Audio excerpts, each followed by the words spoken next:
Magandang gabi at welcome sa On The Record, ang in-depth interview show ng I24 News. Habang papasok sa ika-4 na buwan ng digmaan laban sa Iran, ang hindi opisyal na tigil putukan ng US at Iran ay manipis na lang. Habang patuloy ang pagpapalitan ng mga mensahe sa pagitan ng Tehran at Washington na layuning makamit ang isang kasunduan upang tapusin ang digmaan at tugunan ang nuclear program ng Iran. Pabugso-bugsong palitan ng putok sa pagitan ng mga puwersa ng Amerika at Iran kabilang na kagabi ay patuloy na sumisiklab sa kipot ng Hormuz. Patuloy namang nagpapalipad ang Iran ng mga drone at missile laban sa mga bansang Arabo sa Gulpo.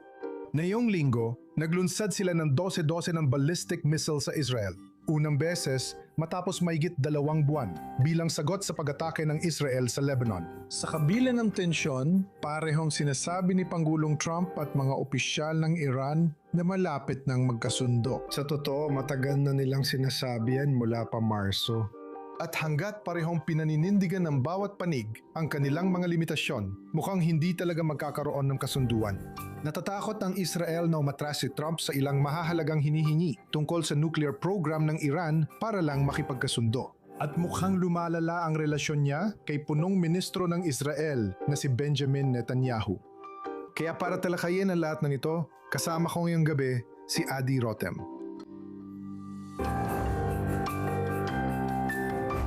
Si Watam ay dating mataas na opisyal sa Shin Bet, ang panloob na seguridad ng Israel, at senior na miyembro ng hostage negotiating team na nagpalaya ng mga bihag na Israeli mula Gaza.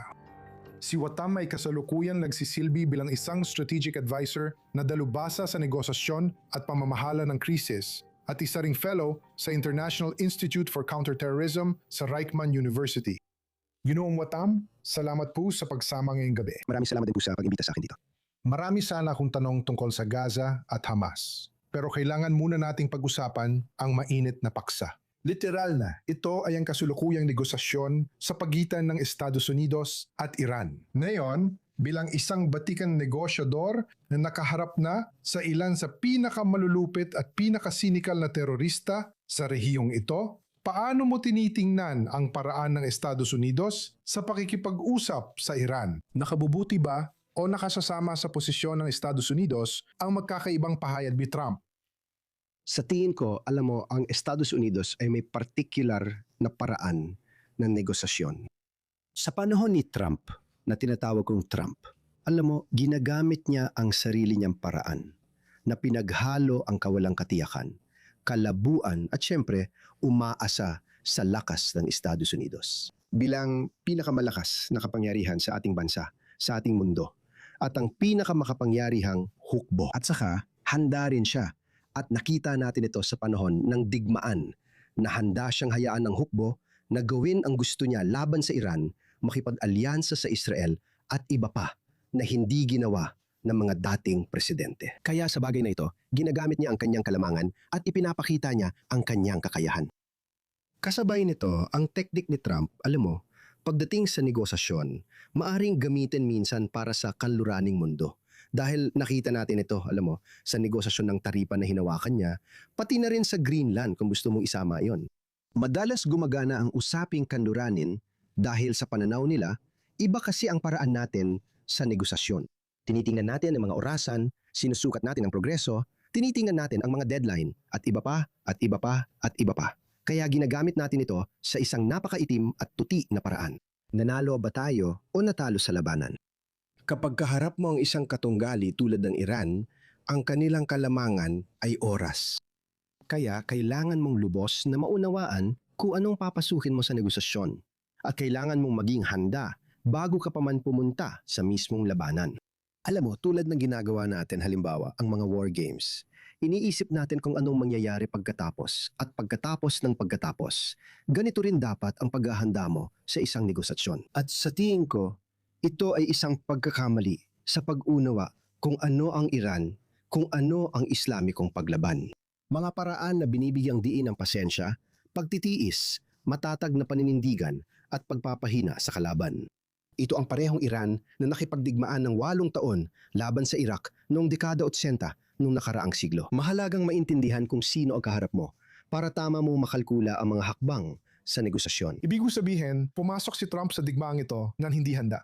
Sa tingin ko, sa usaping ito, parang ginamit nila ang estilo nila sa ibang negosasyon at inisip nila halimbawa na ang matagumpay na negosasyon, halimbawa sa Hamas, na hinawakan ng sugo na si Witkoff kasama si Jared Kushner, ay naging matagumpay. At dito, makukuha natin lahat ng mga bihag pabalik. Hindi ganon, hindi mo pwedeng isipin na pareho lang ito ng sitwasyon sa Iran. Kung gagawin mo ang mga pagkakamaling yon, tulad ng pag-aakalang gagana rin sa ibang sitwasyon, ang nag-work dati, minsan malaking pagkakamali yon.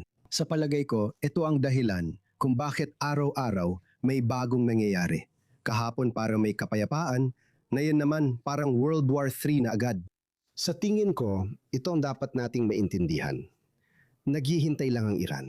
Para sa kanila, ang makaligtas sa digmaang ito at manatili nakatayo ay isang uri na ng tagumpay. Kaya dinadala mo kami sa posisyon ng Iran sa negosasyon. Ngayon, tinan mo, mula sa digmaan tungkol sa kanilang nuclear at ballistic missile program, nagtagumpay silang isama ang mga panlabas na issue tulad ng Strait of Hormuz o maging ang mga pag-atake ng Israel sa Lebanon. Bilang mga panggigipit sa Estados Unidos sa negosasyon. Ngayon, naalala ko ang sinabi ni Trump nung unang termino niya. Hindi kailanman nanalo ang Iran sa digmaan, pero hindi rin sila natalo sa negosasyon. Ganito na ba ang kalalabasan? Iran ba ang nagwagi sa negosasyon? Sa isang banda, nananalo ang Iran sa negosasyon. At ipapaliwanag ko ito. Gumagawa rin ang Iran ng ilang bagay ng matalino. Yung mga pag-atake na binanggit mo, halimbawa, sa mga bansa sa Gulpo, hindi ito isang pagkakamali na ginagawa niya ang mga yon. Dahil ang panggigipit niya sa mga bansang yon ay may ilang layunin. Una sa lahat, para idiin nila sa mga Amerikano na itigil ang digmaan. Pangalawa, para mapaisip silang muli. Akala ninyo na ang pagkakaroon ng mga Amerikanong asset sa inyong base militar ay magpoprotekta at magbibigay ng seguridad sa inyo. Hindi, dapat ninyong pag-isipang muli ang inyong diplomasya, ang inyong estratehiya dahil maaari rin itong maging pabigat sa inyong leeg. At makikikita ninyo rin ito halimbawa sa nangyayari sa Oman na siyang naging tagapamagitan bago ang digmaan. Tingnan ninyo ang mga nangyayari nitong mga linggo habang lalo siyang napapalapit sa Iran dahil pinag-iisipan niya ang bawat hakbang at iniisip niyang siya ang magwawagi matapos ang digmaan. At ang huling bagay na gusto kong sabihin, nabanggit mo ang Lebanon. Ito ay parang, alam mo na, isang tensyonadong sitwasyon, bago na naman. Parang gusto nilang pagsamahin lahat ng proxy para ipakita na kapag inatake mo ang Beirut, babariling ka ng mga misil mula Iran. Hindi naman din ito dati at malaking paglala ito. Kaya isang memorandum of understanding ang nakalatag para tapusin ang digmaan. Mas mabuti ba yon para sa Iran o mas okay na manatili sa kasalukuyang antas ng tensyon? Mas mabuti ba para sa Iran ang kasunduan kaysa sa kasalukuyang sitwasyon? Well, depende kung anong laman ng kasunduan, alam mo. Kasi sa tingin ko, ang sinusubukan ng Iran ay ipaliwanag, alam mo, sa malinaw na paraan sa mundo. Sa mga Amerikano, syempre, sa mga Israeli, na handa kaming lumaban hanggat gusto ninyo. Pinatay ninyo ang maraming leader namin. Talagang napinsala ninyo. At kami rin, hindi lang kami, kundi pati Amerika, ang mga infrastruktura sa Iran ay talagang napinsala. Alam mo, malaki ang pinsalang pang-ekonomiya na nararanasan nila. Pero sinasabi nila na kaya pa rin naming tumayo sa sarili naming mga paa. At ito ang sinasabi ko, alam mo, landas ng Islamikong paglaban, mga pagpapahalaga ng Islamikong paglaban. Kung di mo alam ang pangunahing pagpapahalaga, nagkakamali ka sa negosasyon. At nakikita natin ito, sa totoo lang, sa medyo ibang paraan sa Iran, sa Hezbollah sa Lebanon, sa Hamas sa Gaza, at pati na rin sa mga Houthi sa Yemen. Bawat isa sa kanila ay ibang aktor, ibang kalahok sa magkakaibang larangan. Inaangkop niya ang sarili sa sitwasyon dahil para sa kanila, ang kaligtasan ang itinuturing nilang tagumpay. Sabi ng Iran, poprotektahan nila lahat ng proxy at aatakehin ng Israel kung umatake ito sa Beirut, pati buong Lebanon na rin. Isinama na rin ang Gaza. Ngayon, balik ulit tayo sa Beirut. Sa palagay ko, nahihirapan din ang mga Iranian maghanap ng tamang mensahe para iligtas ang bumabagsak nilang proxy network. Kung pag-uusapan kung ano ang dapat gawing ngayon ni na Pangulong Trump at Estados Unidos, Habang nagpapalipas ng oras ang Iran at tila pabor sa kanila ang oras, anong dapat gawin ng US?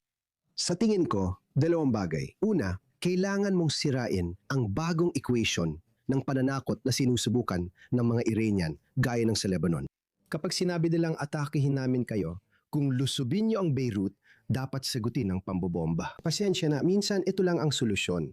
O hindi ka dapat matakot sa ganitong banta at dapat mong ipakita na hindi ka natitinag. Hindi kabilang sa usapan ang equation na ito. Pasensya na, hindi ko kayang tanggapin ito. Pangalawa, mas malaking problema yata na dapat mong maintindihan na oras ang asset at leverage nila. Kaya kailangan mong makipaglaro gamit din yon. Gusto mo ng oras, ipagpapatuloy ko ang blockade sa Strait ng Hormuz at ang iyong isolation. Patuloy kitang sasaktan sa ekonomiya at infrastruktura. Hindi pabor sa iyo ang oras. Ito lang ang pwede mong gamitin laban sa mga barahan ng kabilang panig at ipakita na kaya mo siyang saktan. Pero tingnan mo, naipataw na ng Iran ang bagong equation na ito sa Israel. Dahil halimbawa, kung umatake ang Hezbollah bukas o sa loob ng isang linggo o isang buwan, hilagang Israel ang tatamaan. Umakyat ang Israel sa mataas na puno at mapipilit ang gumanti sa Beirut. Atakehin ng Iran ang Israel at gaganti ang Israel. Laban sa Iran, pero limitado lang ang magiging tugon dahil pinipilit ni Trump si Netanyahu na limitahan ang saklaw ng mga pag-atake ng Israel sa Iran. At dahil doon, kaya ng Iran na tiisin yon dahil limitado ang mga pag-atake ng Israel. Kaya paano mo mababasad ang siklong yon? Para sa Iran, kaya nitong ituloy yon. Ano ang susunod nitong gagawin? Kailan man gustuhin ito, maaari nitong utusan ng Hezbollah na atakihin ng Israel na magbabago sa dinamiko. Ngunit lalagay ito ng pressure kay Trump sa negosasyon. Oh, gaya na sabi mo, malaking problema talaga yan. Hindi ko naman itinatanggi. Ang sinasabi ko ay tungkol ito sa pagkumbinsi kay Pangulong Trump na maintindihan na kung susundin mo ang gusto nilang ipatupad sa iyo, gaya ng sinabi natin, mga umiiral na balanse at mga bagong balanse, talo ka pa rin sa huli. Kaya kailangan mong ipaliwanag ng mas matindi gamit ang lakas at blockade at iba pa na hindi mo tatanggapin yon kahit na may kapalit na gastos sa maikling panahon, pero kailangan mong tingnan ang pangmatagalan. At isa pa, alam mo, sa negosasyon, may isang termino na madalas namin ginagamit kapag pumapasok kami sa negosasyon, ito ay ang BATNA. Ano ang pinakamagandang alternatibo mo sa kasunduan sa negosasyon? Napakalakas itong bagay para sa mga negosyador. Sa ngayon, mas pipiliin ng mga Iranian ang alternatibo kaysa sa kasunduan. Kailangan mong ipaintindi gamit ang holistikong paraan para patuloy silang masaktan, pati infrastruktura. Hanggang ngayon, limitado pa lang ang pananakit mo sa kanila. Sa pamamagitan ng blockade, pag-iisa, at mga ekonomikong parusa, lahat-lahat na. Isang pakete na sinasabi mong handa kang panatilihin hanggat kinakailangan. Kahit may kaunting pressure sa iyo at sa akin, gaya ng sabi ko, lubos kong nauunawaan ang pressure na dinaranas ni Pangulong Trump sa Amerika. Ang eleksyon sa Nobyembre at ika-250 kaarawan ng Amerika. Ang ika-80 kaarawan ng inflasyon na yon. Oo, alam ko, maraming dahilan ng pressure. Pero kung gusto mong manalo sa long term, dapat handa kang magbayad ng presyo ngayon.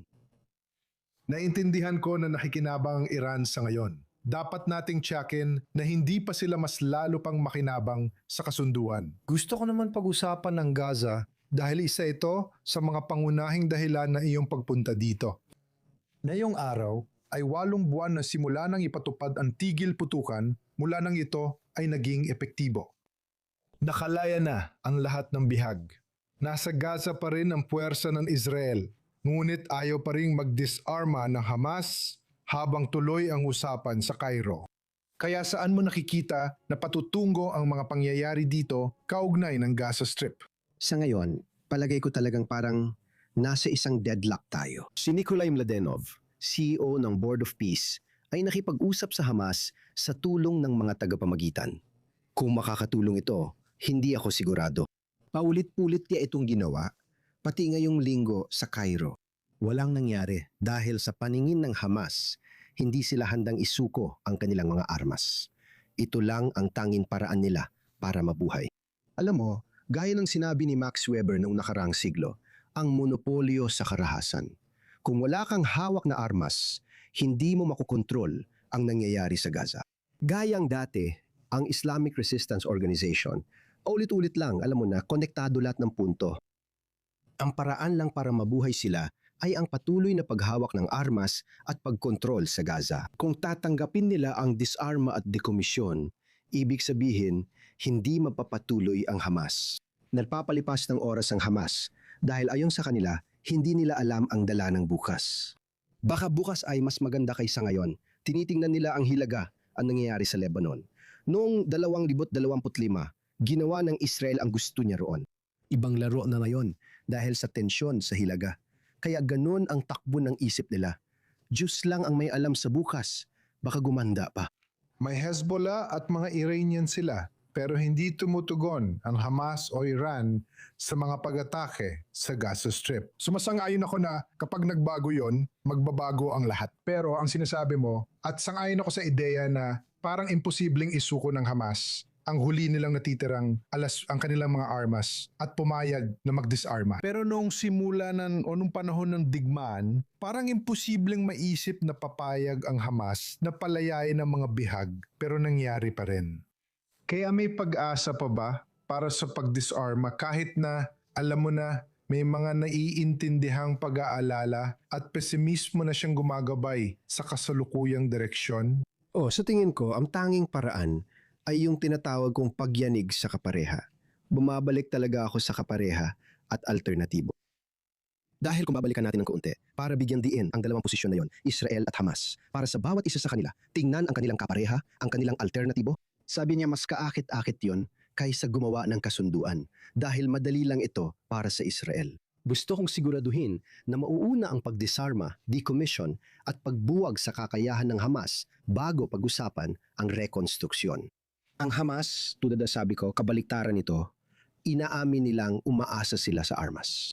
Kung maunawaan ng Hamas na papayagan tayo ng mga Amerikano, magkakaroon tayo ng pagkakataong bumalik sa ideya ng IDF at sa digmaan na magiging matibay na bagay. Baka may mangyaring magpayanig sa kanilang pakikibaka at sabihin nila, sige, kailangan natin magkompromiso kahit papaano at magsimula ng isang uri ng pagde-decommission kahit na masasabi kong peke lang lahat yun. Hindi natin pwedeng asahan na isusuko ni Hamas ang armas niya dahil ito na ang katapusan ng Hamas bilang Islamic na grupo at banta pa sa buhay nila. Totoo, yun din ang sabi ng tao sa pagpapalaya ng bihag, pero nangyari pa rin. Kami, oo. Kaya ano nagbago sa Hamas? Dati, ayaw nilang isuko ang mga bihag, pero sa huli, pumayag din sila. Kaya ano ang nagbago doon na naging dahilan para palayain nila ang mga bihag? At maaari bang gamitin ang parehong pressure na yon para pilitin silang magdisarma? Pagdidisarma? Ano ang magbabago? Ano ang nagbago sa sitwasyon ay dalawang pangunahing bagay, bukod sa marami pang iba. Una sa lahat, si Joshua ay wala na. Kung buhay pa si Joshua, hindi ako sigurado kung magiging ganoon kaganda ang resulta na nailabas lahat ng bihag. Iyon lang ang isang bagay. Ang dalawang bagay na mas mahalaga kung titingin tayo sa hinaharap ay kung ano ang ginawa ng mga Amerikano sa tagapamagitan, lalo na sa Qatar at Turkey, dahil malaki ang impluensya ng Turkey at Qatar sa Hamas. Pinaunawa nila sa kanila na gusto naming makipagkasundo. Lahat naman may kanya-kanyang interes at walang gumagawa ng kahit ano nang walang sariling interes.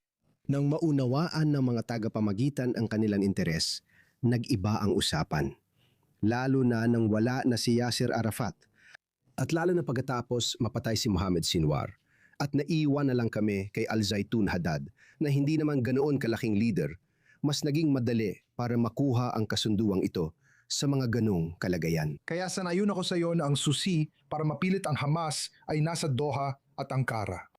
Pero hindi nila ginamit ang pressure na yon sa buong proseso. Yon ay dumating lang ng mas huli. Kaya para mahikayat, o magbigay ng lehitimong insentibo para sa Doha at Ankara na pilitin ang Hamas na pupunta ulit ang susi sa Washington. Exact. Bilang isang negosyador, nakita mo ba ang pagbabago sa pressure na inilalagay ng Washington sa Doha at Ankara na nakumbinsi sila na, sige, kailangan nating pilitin ang Hamas at kailangan nating pilitin silang palayain ang mga bihag. Oo, magkaiba ang pressure at paraan ng pagpapaintindi ng insentibo para tulungan ng Washington sa kasunduan. Kapag nagtuturo ako tungkol sa negosasyon, palagi kong binibigyang diin ang tatlong haligi na batayan ng bawat kasunduan. Tiwala, interes at presyo. Tip, tiwala, interes, presyo. Parang pinapasimpol ko minsan ang mga proseso na alagang napakakomplikado. Kapag naipaintindi mo sa mga kalahok, manlalaro at tagapamagitan ng interes at kung ano ang makukuha nila mula sa Washington, pwedeng magbago ang buong kasunduan. At ito ay isang bagay na hindi talaga nangyayari ngayon. Hinahayaan nilang subukan ni Nikolai Mladenov na magdala ng solusyon. Kasi sa tingin ko, nakatutok na ngayon sa Iran at Lebanon. Maraming problema sa gitnang silangan. At sa totoo lang, nag-e-enjoy ang Hamas dito. Oh, sinusubukan nila manatili, alam mo na, sa ibaba ng antas ng digmaan. Ginagawa nila ito dahil muling nag-adapt sila sa gerilyang pakikidigma. Pero kung babalik tayo sa negosasyon, dapat siguraduhin na may insentibo ang mga tagapamagitan para lutasin ito. Sa ngayon, walang insentibo ang Ankara para gawin ito. Tingnan mo ang sinabi ni Erdogan tungkol sa Israel, Netanyahu, at ginagawa natin sa Lebanon at Syria. Ipinapakita lang na wala silang interes. Pinupunto ko ang isyong ito dahil nandun na ang dynamic ang iyon bago papalayain ang mga bihag. Pero pagkatapos, lumipat ang pressure mula sa Washington, tila papunta sa Ankara at Doha para mapalaya ang mga bihag. Kaya ano ba talaga ang pressure na iyon? Nagbago rin ang administrasyon, ang mga demokrata na ang nasa pwesto. Paalala lang, matagal kaming nakipagnegosasyon sa Biden administration at ginawa naman nila lahat ng kaya nila para makuha ang kasunduan. Mabilis itong nagbago na maupo si Trump. Sa simula pa lang, sa paraan ng pakikitungo niya sa negosasyon, hindi mo alam ang susunod niyang gagawin. Ayaw mo magalit sa'yo si Trump. Alam mo naman, siya ang pinakamalakas sa mundo. Malaking pagbabago talaga yon. At naiintindihan ng mga tagapamagitan. Alam mo, naiintindihan ng Ankara, naiintindihan ng Qatar. Sa totoo lang, na yon ay lubos na naiintindihan ng Qatar ito. Dahil ang Qatar ay nasa napakasensitibong posisyon na yon sa gitna ng digmaan, lalo na sa mga natatanggap niya mula sa Iran. Sa tingin ko, tiningnan din ito ng Iran at nakakuha ng ilang aral at inilalapat nila ang mga iyon na yon sa kipot ng Hormuz. Pwede din pa nating pag-usapan ang Gaza hanggang makamit ang kapayapaan sa gitnang silangan. Pero kaunti na lang ang oras natin. Lilipat na ako sa huling bahagi ng palabas, ang rapid fire segment. Papakita ko sa iyo 3 larawan, sagutin mo ng maikli. Sabihin agad ang unang naiisip mo sa bawat isa. Ito ang una. Ito ang mga huling sandali ni Yitzhak Sinwar noong Oktubre 2020. Sa totoo lang, una sa lahat, purong kasamaan. Alam mo yon, talaga, sa tingin ko, ito ang unang nakikita ko sa tao ito. At isa rin itong magandang paalala na kapag may nagsabi sa'yo na gusto ka nilang patayin, dapat paniwalaan natin ito at kumilos agad. Hindi yung maghihintay pa tayo na may mangyari. Sige, dumako na tayo sa susunod na larawan. Ito ang Hostages Square, noong panahon ng mga protesta na nananawagan sa gobyerno na makipagkasundo para palayain ang mga bihag. Nakakantak. Bilang negotiation team, kapag nakita at narinig mo ang mga pamilya, talagang nadudurog ang puso mo. Naiintindihan mo na kailangan mong gawin ang lahat ng makakaya mo para mailigtas siya ng buhay at sa lalong madaling panahon. At emosyonal.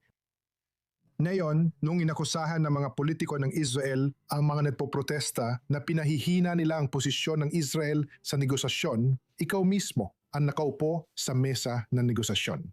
Sabi mo, nagbigay ito ng motibasyon sa iyo sa personal na antas. Pero bilang isang negosyador na kumakatawan sa interes ng Israel, napinsala ba ng mga protestang ito ang posisyon ng Israel? Hindi ba ito naapektuhan? O baka naman lalo pa itong pinatibay? Halos hindi ito nakaapekto na maaring medyo kakaiba pakinggan dahil alam mo, napakaraming protesta araw-araw, linggo-linggo. At masasabi ko kung ikukumpara halimbawa sa nangyari kay Gilad Shalit. Kay Gilad Shalit talagang nakaapekto ang protesta sa napakalaking halagang binayaran ng Israel para sa kasunduan. Sa pagkakataong ito, halos wala itong naging epekto. Bilang negotiation team, hindi namin kailangang intindihin ang gagawin namin. Pero bilang Israeli, emosyonal pa rin kami nakaupo sa silid na yon. Sa tingin ko, bihira ang ganitong pahayag na manggaling sa isang tao mula sa negotiation room, habang ang mga akusasyon laban sa mga nagpoprotesta ay laman ng mga balita at pangunahing punto ng koalisyon. Kaya nakakatuwang marinig mula sa isang kidatawan ng Israel sa negotiation room na walang naging epekto ang mga protestang ito. Kaya salamat doon. Magpatuloy tayo sa huling larawan. Ito ay Punong Ministro Benjamin Netanyahu at Pangulong Donald Trump noong bumisita si Trump sa Israel sa Knesset. Kailangan ko sabihin, para sa akin, nung narinig ko si Trump, alam mo, nagsasalita sa Knesset, talagang napakaganda ng pakiramdam ko na meron tayong napakagaling na kaalyado. Si Trump ay talagang napakakulay na tao. Hindi ko tinutukoy ang ibang aspeto, pero sa palagay ko, kapag sinabi ng Israel at Punong Ministro Netanyahu, hindi pa tayo nagkaroon ng ganitong kalaking kaibigan. Hindi rin ibig sabihin na sina Biden o iba pa ay hindi pabor sa Israel. Sionista si Biden, Ate BP. Pero sa tingin ko, kakaiba talaga si Trump sa suporta na ibinibigay niya sa Israel at sa impluwensang ibinibigay niya sa Israel. Sa ganitong paraan, talagang kakaiba siya. At kung maikli lang, ano masasabi mo tungkol sa tensyon sa pagitan ni na Trump at Netanyahu? May totoong agwat ba o isa lang itong klasikong taktika ng good cop, bad cop? Para sa akin, magandang pagtutulungan nila. Baka may nangyari, alam mo na, nitong mga nakaraang araw. Hindi ako sigurado. Iwan ko na lang yan sa mga analyst, mga political analyst na mas magaling kaysa sa akin. Siguro nung mga araw na yon. Hindi ka diplomat pero diplomatic ang sagot mo. Salamat ulit Adi Rotem sa pagsama ngayong gabi. Manood ulit dito sa On The Record sa susunod na linggo. Mahahanap ninyo sa YouTube at Spotify ang episode na yon at lahat ng mga naunang palabas. Salamat sa panonood.